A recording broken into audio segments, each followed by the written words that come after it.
விழா காலங்களில் கடைக்கடையாக ஏறி இறங்கி பொருட்களை வாங்கும் வழக்கத்தை கொஞ்சம் கொஞ்சமாக மாற்றி அமைத்து வருகிறது ஆன்லைன் வர்த்தகம். இந்த மாற்றம் குறித்த செய்தி தொகுப்பை இப்போது பார்க்கலாம். கணிப்பொறியிலோ மொபைல் போனிலோ இருந்த இடத்திலிருந்து நாம் விரும்பும் பொருளை கிளிக் செய்தாலே போதும், அந்த பொருள் வீடு தேடி வந்துவிடும். அத்துடன் கடைகளில் வழங்கப்படாத சலுகைகளும் ஆன்லைன் வர்த்தகத்தில் வழங்கப்படுகிறது. அந்த வகையில் இந்த தீபாவளிக்கு தனக்கு மட்டுமல்லாமல் தனது குடும்பத்திற்கும் ஆன்லைனிலேயே தீபாவளி ஷாப்பிங்கை முடித்துவிட்டதாக கூறுகிறார் ஆன்லைன் வாடிக்கையாளர் கார்த்திக்.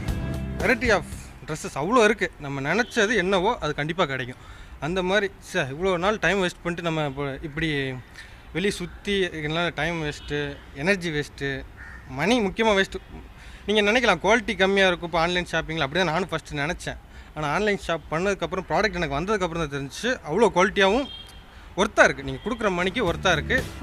கடை நடத்துபவர்களை விட ஆன்லைன் வர்த்தகத்தை மேற்கொள்பவர்களுக்கு பொருளாதார ரீதியில் பல சாதகங்கள் இருப்பதே ஆன்லைன் வர்த்தகத்தில் இவ்வளவு சலுகைகள் வழங்கப்படுவது சாத்தியமாகின்றது என கூறுகின்றார் பொருளாதார நிபுணர் சத்யகுமார். ஸ்டோரேஜ் காஸ்ட்டும் டிரான்சாக்ஷன் காஸ்ட்டும் கம்மியாகிறதுனால உங்களுக்கு பொருட்களோட விலையும் கம்மியாக இருக்குது. அது மட்டும் இல்லாமல் இப்போது தீபாவளினால நிறைய கிளியரன்ஸ் சேல் வந்து நிறைய பொருட்கள் தயாரிக்கிறவங்க வந்து கொடுத்ததுனால அந்த கிளியரன்ஸ் சேலில் வர எல்லா முழுமையாக வர டிஸ்கவுண்ட்டை வந்து ஆன்லைன் வழியாக உங்களுக்கு கஸ்டமர்ஸ்க்கு பாஸ் ஆன் பண்ணுறாங்க.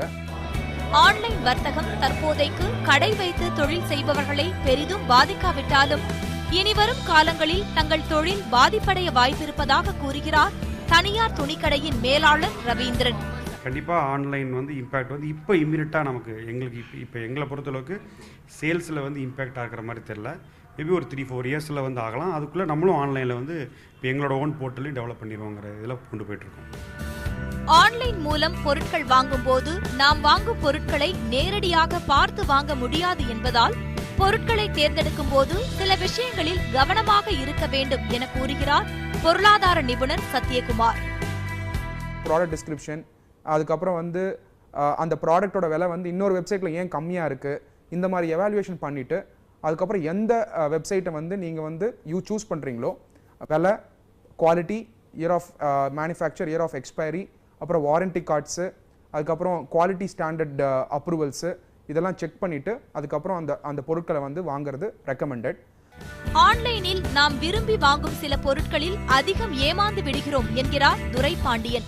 டிஸ்அட்வான்டேஜ்னு பார்த்தீங்கன்னா வந்துட்டு ப்ராடக்ட் சில தரங்கள் வந்து கண்டுபிடிக்க முடியாது நம்மளால். அதில் வர ப்ராடக்ட்ஸ் வந்து நல்லா இருக்குன்னு நினச்சி சில பேர் ட்ரஸ்ட் பண்ணுறாங்க. அதனால் அது வந்து அந்த அளவுக்கு ட்ரஸ்டியான்னு தெரியல.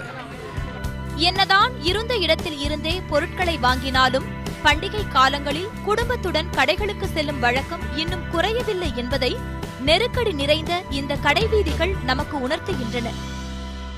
என்னதான் நாகரிகம் வளர்ந்து நம்ம உள்ளங்கையில இருக்கிற செல்போன்ல நமக்கு வேண்டிய பொருளை வாங்குற அளவு டெக்னாலஜிஸ் வளர்ந்திருந்தாலும் பண்டிகை காலங்கள்ல குடும்பத்தோட ஒரு கடைக்கு போய் பர்ச்சேஸ் பண்ற சந்தோஷமே தனிங்கிறதா பலரது கருத்துக்கள். கேமராமேன் RK உடன் சப்ரன் ஷா, நியூஸ் 18 தமிழ்நாடு.